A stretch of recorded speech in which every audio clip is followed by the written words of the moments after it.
బీజేపీకి వ్యతిరేకంగా ప్రచారం చేసింది మజ్లిస్ పార్టీ అని పనిచేస్తాను. ఇది చాలా ప్రమాదకరమైనటువంటి పరిస్థితి. పార్టీ కార్యకర్తలు ఆలోచించారు. ఈరోజు మనం నరేంద్ర మోడీ గారికి మెజార్టీ తగ్గిందనేటువంటి ఒక ఆలోచనతో జమ్మూలో చూస్తా ఉన్నాం ఉగ్రవాదం పెరిగిపోయింది. ఎన్ని రోజులైతే ఈ దేశంలో భారతీయ జనతా పార్టీ అధికారంలో ఉంటుందో, ఎన్డీఏ అధికారంలో ఉంటుందో, అప్పటి వరకు ఉగ్రవాదం అరికట్టబడుతూ ఉంది. మళ్ళీ దేశంలో కాంగ్రెస్ పార్టీ అధికారంలోకి వస్తే పాకిస్తాన్ ఐఎస్ఐ కార్యక్రమాలు ఉధృతమవుతాయి. మళ్ళీ కాంగ్రెస్ పార్టీ అధికారంలోకి వస్తే దేశంలో అవినీతి పెరుగుతుంది. కాంగ్రెస్ పార్టీ అధికారంలోకి వస్తే కుటుంబ పాలన పెరుగుతుంది. కాంగ్రెస్ పార్టీ అధికారంలోకి వస్తే లైసెన్స్ రాజు, పైరవి రాజు వస్తుంది. కాంగ్రెస్ పార్టీ అధికారంలోకి వస్తే దేశంలో మరి ఏ రకమైనటువంటి పరిస్థితి ఉంటుందో ఒక్కసారి మనమందరం అర్థం చేసుకోవచ్చు. మోడీ గారు వచ్చిన తర్వాత ఉగ్రవాదాన్ని పూర్తిగా అరికట్టాం. పాకిస్తాన్ని ప్రపంచంలో ఏకాకి చేశాం. పాకిస్తాన్ ఈరోజు ప్రపంచ దేశాల ముందు చిప్ప పట్టుకొని భిక్షమెత్తుకునేటువంటి పరిస్థితి తీసుకొచ్చాడు నరేంద్ర మోడీ గారు. ప్రపంచంలో అన్ని దేశాలతో కూడా మంచి సంబంధాలు కొనసాగిస్తా ఉన్నాం. ఉక్రెయిన్ రష్యా యుద్ధం చేసుకుంటే కూడా రెండు దేశాలతో స్నేహం చేస్తున్నటువంటి ఏకైక దేశము భారతదేశం అని సందర్భంగా పనిచేస్తాను.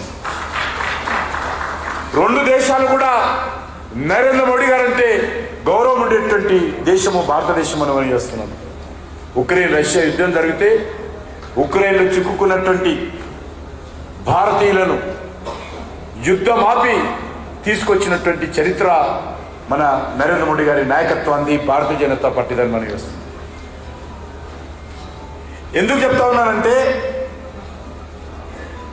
ఇప్పుడిప్పుడే మన దేశము గత 10 సంవత్సరాలుగా నరేంద్ర మోడీ గారి నాయకత్వంలో చేపట్టినటువంటి అనేక సంస్కరణలు, అనేక రకాల మార్పులు, పరిపాలన తీసుకొచ్చినటువంటి అనేకమైనటువంటి నూతన విధానాలు, ట్రాన్స్పరెన్సీ అంటే పారదర్శకతో ప్రభుత్వం ఈరోజు పనిచేస్తూ ఉంది.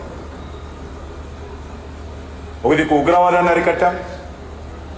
పాకిస్తాన్ ఐఎస్ఐ మీకు చూసి హైదరాబాద్లో అంతకుముందు ఎన్ని బాంబు పేలుళ్లు జరిగేవో మీకు తెలుసు. ఎంతమంది చనిపోయారో మీకు తెలుసు. నరేంద్ర మోడీ గారు ప్రధానమంత్రి అయిన తర్వాత హైదరాబాద్లో కాదు, దేశంలో ఎక్సెప్ట్ సరిహద్దు జిల్లాలలో తప్ప ఎక్కడ కూడా ఉగ్రవాద కార్యక్రమాలు ఉండవు.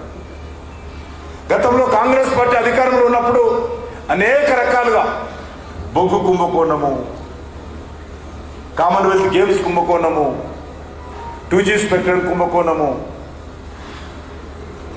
12 లక్షల కోట్ల రూపాయలు 10 సంవత్సరాల మన్మోహన్ సింగ్ పరిపాలనలో సోనియా గాంధీ నేతృత్వంలో, రాహుల్ గాంధీ నేతృత్వంలో దేశాన్ని దోపిడీ చేసినటువంటి చరిత్ర కాంగ్రెస్ పార్టీ. ఈరోజు మనం 10 సంవత్సరాలు అయిపోయింది. ఒక్క రూపాయి అవినీతి లేకుండా నీతివంతంగా ఈరోజు మనం పనిచేసాం. అందుకే మనం చేస్తున్నాం. నరేంద్ర మోడీ గారు వచ్చిన తర్వాత దేశంలో అనేక రకాల మార్పులు, ప్రపంచ దేశాలు ఈరోజు భారతదేశం అన్న భారతీయులైన గౌరవం చూపిస్తున్నటువంటి పరిస్థితి. ఈరోజు ఒక యోగా తీసుకుంటే అనేక వేల సంవత్సరాల క్రితము ఇక్కడ యోగా మనము అనుసరిస్తున్నటువంటి దేశం మన దేశంలో పుట్టింది. కానీ మోడీ గారి నేతృత్వంలో ప్రపంచమంతా తీసుకెళ్ళాం. ఎందుకు చెప్తా ఉన్నానంటే మన ప్రభుత్వం వచ్చిన తర్వాత దేశంలో అనేక రకాల మార్పులు వచ్చినాయి. దాన్ని ఈరోజు డిస్ట్రాయ్ చేయాలా అనేటువంటి కంకణం కట్టు. ఎక్కడైనా ఓడిపోయిన తర్వాత మొదటిసారి పార్లమెంట్ సమావేశాలు జరుగుతుంటే పార్లమెంట్